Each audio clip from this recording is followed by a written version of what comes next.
Today, so many people leave Islam and nobody does anything to them. Because there is no Sharia system today that applies the Islamic rules 100%. They don't exist. People be leaving Islam and nothing happens to them. So that's the first thing. Number two, the only person that applies the punishment is the government or the representative. So we're talking in this case, for instance, the judge, the representative. Nobody can go and be a vigilante and go do something to someone. You cannot do this. It's not allowed in Islam. You will be punished if you take things into your own hand. Okay? Now, once that happens, I'll ask you the question now. If the punishment and this process were to take place, how do we know that someone apostated? I mean, they have to announce it.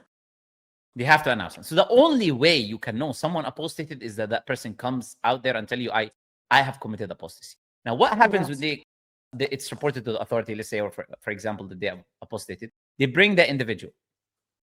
And do you know what they do to the individual?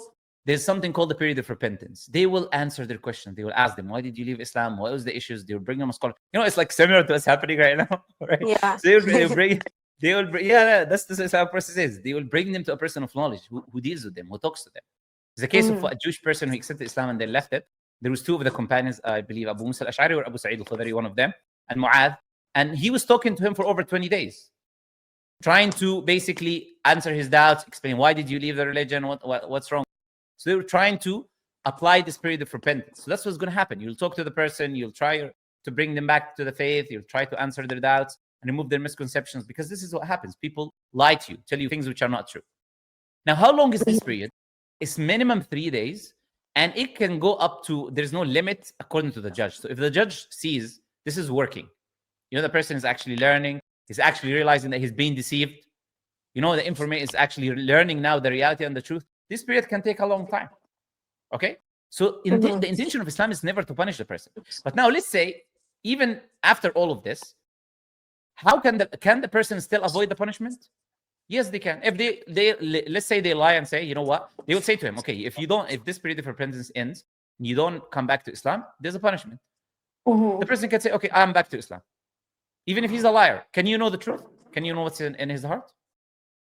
But that's one of my points, though. It just leads to a bunch of people pretending to be Muslim because they don't want No, but I'm asking you a question first. I'm going to come to that. I'm asking you, let's deal with my question, and then I'll respond to that point.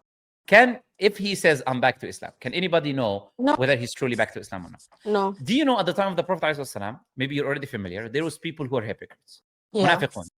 And the Prophet knew them, their names were given to the Prophet. Hudayfa had a list of their names.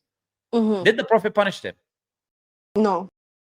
No. And they were there in the society because they showed Islam outwardly. No matter what's in their heart, Islam does not punish you for what's in your heart. That's for the afterlife. Punishment is coming when you die. You're not going to escape the punishment. But if you show faith in this life, you're not punished. Now, coming to the point you're saying, you have to pretend. You are allowed to leave the Muslim state. You go to a non-Muslim state. Why are you staying in the Muslim state? What if you because if you're staying, that's what I'm answering you. You can take your time and go. I mean, if you can't today, you can say, okay, I'm back to Islam. Prepare yourself and go.